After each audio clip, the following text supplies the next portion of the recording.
आज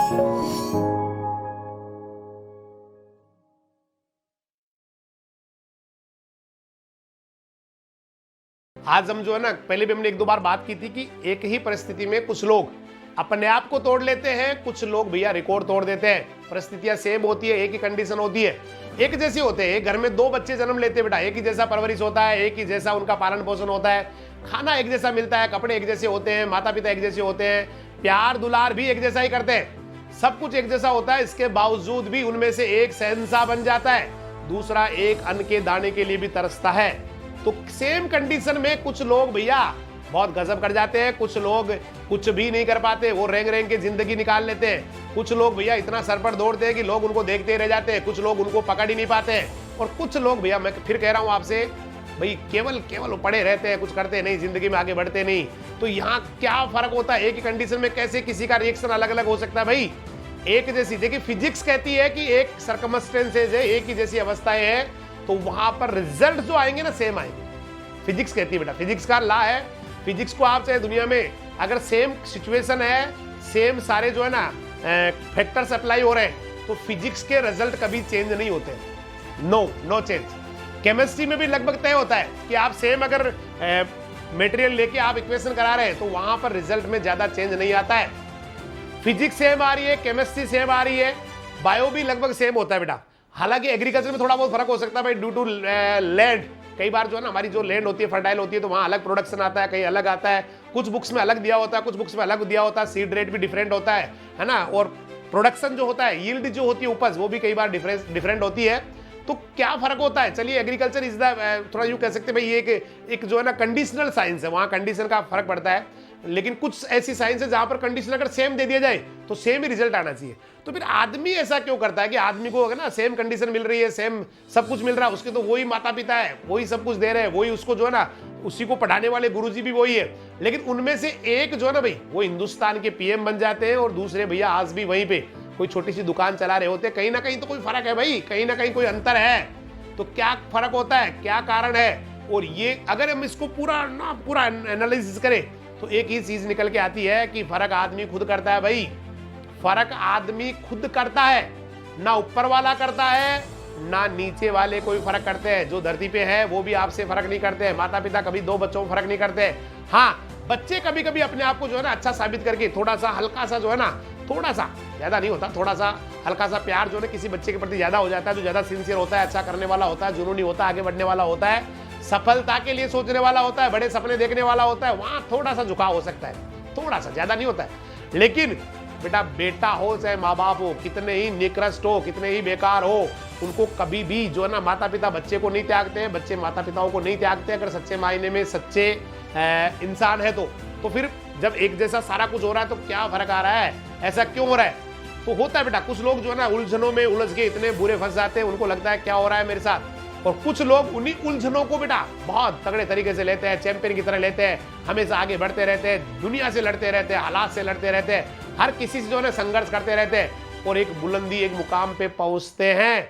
तो same condition लेकिन रिजल्ट्स अलग अलग आ रहे हैं। सेम जो है ना सर्कमस्टांसेज है, लेकिन वहां पर अलग अलग जो है ना, अलग अलग उनका परिणाम आ रहा है, अलग अलग जो है ना उनसे सफलताएं मिल रही है। तो कुछ ना कुछ तो भाई है। और फिर मैंने कहा ना, ये बड़ा कारण केवल और केवल बेटा आदमी खुद होता है। कुछ लोग, जैसे कभी आपने सुना होगा, एक बाप के दो बेटे होते हैं, है ना, एक ने शराब पीना शुरू कर दिया, उसके बाप जो होता है बड़ा शराबी होता है, खूब सारा वो ड्रिंक करता रहता है, 24 घंटे नशे में धुत रहता है। और उसके एक बेटे ने ड्रिंक करना शुरू कर दिया, दूसरे ने जो है ना बहुत अच्छा करना शुरू कर दिया। जब उस बेटे से पूछा गया जो ड्रिंक नहीं करता था कि भाई आपके फादर ड्रिंक करते हैं, आपके भाई ड्रिंक कर रहे हैं, आप लोग क्यों नहीं ड्रिंक करते, क्यों वाइन नहीं पीते? तो उसने कहा कि मैं इसलिए वाइन नहीं पीता हूं क्योंकि मैंने मेरे फादर को देख के ये प्रण ले लिया कि कभी नहीं पीनी। उस दूसरे जो वाइन पीने लग गया, उसी का भाई, सगा भाई, बोला भाई आप क्यों ड्रिंक करते हैं, क्यों शराब पीते हैं? बोला मैंने अपने फादर को देख के ही सीखा है। मतलब दोनों अपने फादर को देख के सीख रहे हैं, लेकिन एक फादर को देख के ये सीख रहा है कि मेरे फादर जब ड्रिंक कर लेते हैं उसके बाद उनकी क्या हालत हो जाती है, उनकी क्या स्टेटस हो जाता है, लोग उनसे कैसे बात करते हैं, कैसा व्यवहार करते हैं, लोग जो है ना गलियों में पड़े रहते हैं, है ना, कहीं भी गिर जाते हैं, कहीं भी नाली में पड़े रहते हैं। तो मुझे नहीं लगता कि मुझे जिंदगी में ऐसा बनना चाहिए। तो वो उस पापा जी को देख के वो ड्रिंक करना छोड़ देता है। लेकिन उन्हीं को देख के दूसरा बच्चा बोला मेरे फादर भी तो ले रहे हैं भाई, गलत क्या है? तो वो ऐसा करना शुरू कर देता है। तो ये ऐसी स्थितियां कैसे बन जाती है, कैसे, मतलब इस पे कभी विचार आप बेटा किया करो, क्यों होता है ऐसा? जब सब कुछ एक जैसा ही हो रहा है तो रिजल्ट भी सेम आने चाहिए। भाई एक कंडीशन है, सब कुछ एक जैसा है तो रिजल्ट एक आने चाहिए, लेकिन एक जैसे नहीं आते हैं। और इसलिए फिर मैं आपसे कह रहा हूं, इसके लिए आदमी खुद ही रिस्पॉन्सिबल होता है। किसी और को दोष देने की जरूरत नहीं है, किसी और को, हालात को, परिस्थितियों को, किसी आदमी को, मम्मी को, पापा को, ताऊ को, चाचा को, नाना को, नानी को, किसी को दोष मत देना। ये केवल और केवल इंसान खुद तय करता है कि मुझे कहाँ जाना है, क्या करना है। वो उसी हालात में गजब कर जाता है। कुछ लोग बड़े डिसीजन ले लेते हैं बुरे हालात में, बोला ऐसा जिंदगी मुझे नहीं जीना, मेरे माता पिता पता नहीं कैसे अपनी जिंदगी जी गए, मेरे दादा दादी कैसे जी गए, लेकिन मुझे ऐसे नहीं जीना, उनकी तरह नहीं जीना। मेरी तो जिंदगी होगी किंग साइज, मेरी तो लाइफ होगी बहुत ही बड़ी, मेरा तो जीवन होगा दुनिया के लिए मिसाल, मैं तो बनूंगा दुनिया के लिए आदर्श, मैं तो बनूंगा हर किसी के लिए प्रेरणादायी। वो लोग बड़े डिसीजन लेते हैं और वो कभी किसी चीज की परवाह नहीं करते हैं, वो कभी किसी हालात की परवाह नहीं करते हैं। और कुछ लोग होते हैं जो रेंगने के लिए बड़े होते हैं। भाई मैंने एक दिन बताया था, सेठ और मुनीम में यही फर्क होता है। मुनीम का व्यवहार अगर सेठ की तरह होने लग जाए, वो सेठ की तरह व्यवहार करने लग जाए, सेठ की तरह जो है ना सारा हिसाब सही तरीके से रखना, सेठ की तरह जाते टाइम लाइट बंद करना, सेठ की तरह ये चेक करना कि मैंने जो दुकान बंद की है वो सही लॉक लगाया कि नहीं, सेठ की तरह जो है ना आए हुए ग्राहक से वैसे ही बात करना कि जाना नहीं चाहिए, इसको सामान देके ही बेचेंगे, सेठ की तरह जो है ना अगर सोचने लग जाए मुनीम, तो एक दिन वो सेठ बन जाता है। लेकिन दुनिया के ज्यादातर लोग, उनका व्यवहार आपको देख लेना, चाहे कोई भी इंस्टीट्यूट हो, चाहे कोई कंपनी हो, चाहे कोई और फैक्ट्री हो, इंडस्ट्री हो, वहां पर ज्यादातर लोग ये मिलेंगे कि उनको कोई मतलब नहीं होता किसी चीज से, वो अपना उठाते हैं, काम करते हैं, जैसे टाइम होता है उठा के चल देते हैं घर पे। ऐसे लोग सदैव, आप गांठ बांध लेना बेटा, वो सदैव मुनीम बने रहते हैं, क्योंकि व्यवहार डिसाइड करता है कि आप सेठ रहेंगे या मुनीम रहेंगे। इसलिए जो लोग शुरू से ही सेठ की तरह अपने आप को पेश करते हैं, सेठ की तरह मेहनत करते हैं, सेठ की तरह अपना काम समझते हैं, वो एक दिन सेठ बन जाते हैं। तो आज मैं उसी पे बात करने वाला हूं कि क्यों एक ही कंडीशन में लोग बेहतरीन कर जाते हैं, क्यों खराब कर जाते हैं। तो इसके लिए मैं एक छोटा सा आपको जो है ना एक छोटी स्टोरी सुनाऊंगा, उसके बाद में फिर हम बात करेंगे। एक बार एक बच्ची होती है बेटा, एक लड़की होती है जो बहुत ज्यादा मायूस हो जाती है, बहुत ज्यादा वो डिप्रेशन में आ जाती है और उसको लगता है जिंदगी बेकार है, दुखों से भरी पड़ी है, उसको समझ में नहीं आता क्या करे वो। तो अपनी समस्याओं से लड़ लड़ के वो थक चुकी होती है। उसको लगता है कि एक ही कठिनाई है ना, एक ही कठिनाई हल होते होते दूसरी आ जाती है, दूसरी कठिनाई हल होती है, तीसरी आ जाती है, तीसरी होती है, चौथी आ जाती है, चौथी होती है, पांचवी हो जाती है। तो उसको लगा मैं क्या करूं, मुझे क्या करना चाहिए, मुझे इस दुनिया को छोड़ देना चाहिए या कुछ और डिसीजन लेना चाहिए। इतने बुरे हालात में वो अपने फादर के पास जाके आंखों में आंसू आ जाते, पापा मैं क्या करूं, मैं किसी प्रॉब्लम को करती हूँ, उसके बाद में दूसरी समस्या आ जाती है, दूसरी को करती हूँ, तीसरी आ जाती है, तीसरी को करती हूँ, चौथी आ जाती है, चौथी को सोल्व करती हूँ, पांचवी समस्या आ जाती है, पापा मैं थक चुकी हूँ, मैं हार चुकी हूँ इस दुनिया से, मुझे लड़ना, मैं नहीं लड़ सकती आगे। तो उसके फादर जो थे ना, वो एक बहुत अच्छे रसोइये थे, कुक थे। वो सीधा उसको किचन में ले गए कि बेटा आओ मेरे साथ, मैं दिखाता हूँ आपको कैसे चलती है दुनिया। और उन्होंने 3 अलग अलग पॉट ले लिए, बर्तन ले लिए और तीनों पे उबलने के लिए पानी रख दिया, तीनों को आग पे रख दिया, चूल्हा जला दिया, गैस जला दी। धीरे धीरे जब पानी उबलने लग गया, पानी बहुत ज्यादा जो है ना बॉइलिंग स्टेज पे आ गया, तो उन्होंने हर बर्तन में एक बर्तन में आलू डाल दिए, कुछ दूसरे बर्तन में अंडे डाल दिए, तीसरे बर्तन में कॉफी के बीज डाल दिए, कॉफी बीन्स डाल दिए। बिल्कुल तीनों में अलग अलग डालने के बाद वो काफी आराम से बैठ गए। बोला बेटा बैठो, हम थोड़ी देर बाद में बात करेंगे, 1 मिनट आप इंतजार करो। वो दोनों रसोई में बैठे बैठे इंतजार कर रहे हैं। बेटी भी कुछ नहीं बोल रही, पापा भी कुछ नहीं बोल रहे। काफी देर बाद जब बैठे रहते हैं तो बेटी जो है ना, पता नहीं उसको लगा ऐसे क्या कर रहे हैं पापा जी, क्या कर रहे हैं, ये इतनी देर हो गई, आधा घंटा 20 मिनट हो गए, पापा जी क्या कर रहे हैं। तो आधा घंटे बाद में उन्होंने जो है ना गैस को बंद कर दिया और तीनों बर्तनों को उतार के ले आए। उन्होंने आलू को और अंडों को निकाल के एक प्लेट में रख दिया और जो कॉफी बीन्स थे, कॉफी के जो बीन्स थे, दाने थे, कॉफी के जो बीज थे, उनका जो अर्क निकल गया, उनको एक कप में डाल दिया। मतलब आलू को, अंडों को प्लेट में डाल दिया और कॉफी बीन्स को एक कप के अंदर डाल दिया। उसके बाद में वो अपनी बेटी को तरफ देख के बोलते, बेटा क्या लग रहा है, आप इनको देख के क्या बता रहे हो। तो बेटी ने बड़ा यूं आराम से उत्तर दिया, मतलब इजी गोइंग उत्तर दिया। बोला मैं क्या देख रही हूँ, आप जो कर रहे हैं वही देख रही हूँ, मैं आलू देख रही हूँ, अंडे देख रही हूँ, कॉफी देख रही हूँ। तो पापा ने कहा बेटा ध्यान से देखो, इनको छू के देखो। लड़की ने पास में जाके उनको छू के देखा तो उसने महसूस किया कि जो आलू पहले सख्त थे, बहुत ज्यादा हार्ड थे, कच्चे थे तब, वो अब सॉफ्ट हो गए थे, नरम हो गए थे।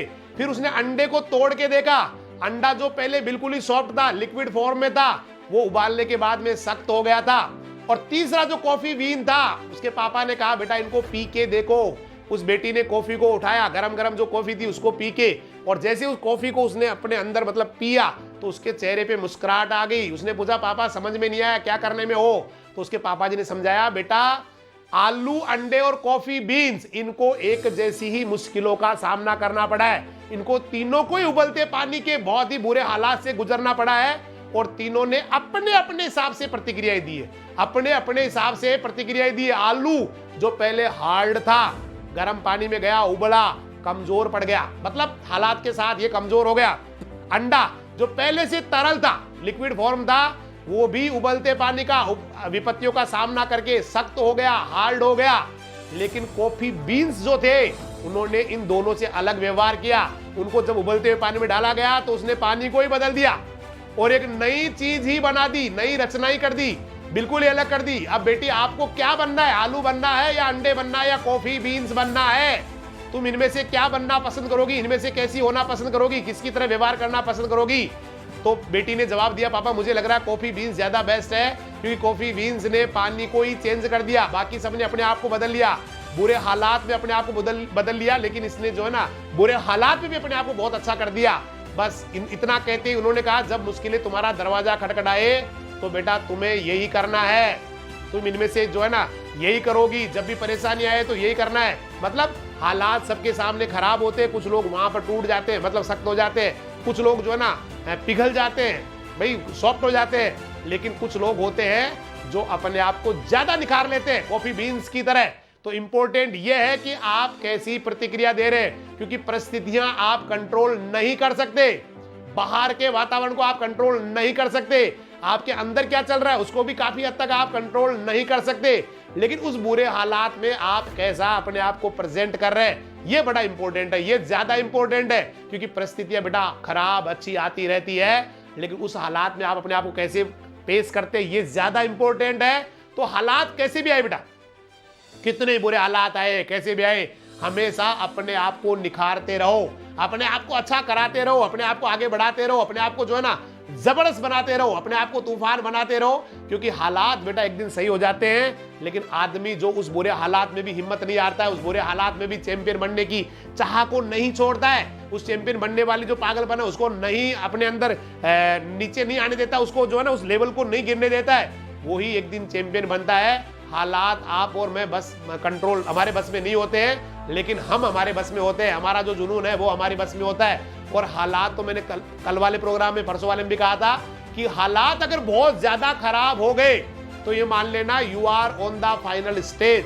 अब यहां से आपके ऊपर डिपेंड करता है कि आप यहां से यू टर्न मारने वाले हैं या फिर आगे ही कदम बढ़ाने वाले हैं। अगर आप आगे कदम बढ़ाने वाले हैं तो ये मान लीजिए जीत के बिल्कुल नजदीक है आप, क्योंकि बुरे हालात का मतलब पीक आ चुका है। अब यहां से थोड़ा सा भी आपने हिम्मत रख ली, थोड़ा सा अपना धैर्य रख लिया, थोड़ा सा आगे बढ़ने का जज्बे को कायम रख लिया, तो भैया सफलता आपकी है। और इस लास्ट पीक स्टेज पे आके बिल्कुल लास्ट एक वो जैसे हीरो के पास पहुंच के केवल एक जो ना प्रहार और करना था, हीरो तक पहुंच जाते, लेकिन वहां से अगर लौट रहे तो शायद अपने आप को आप कभी माफ नहीं कर पाएंगे। तो अगर बुरे हालात that means final stage, you are near your success, you are near your goal, आप अपने टारगेट के बिल्कुल करीब आ गए हैं। तो वहां से अगर आपको लौटना है तो लौट जाइए, अदरवाइज आपको अच्छा करना है तो करते जाइए, भाई फैसला आपका है, जिंदगी आपकी है, जीनी आपको है, जीवन आपका है, डिसीजन आपको लेने, जिंदगी में आगे बढ़ना है या वहीं से लौट जाना है, हालात में अपने आप को तोड़ लेना है या हालात को तोड़ मरोड़ के अपने आप को आगे निकालना है,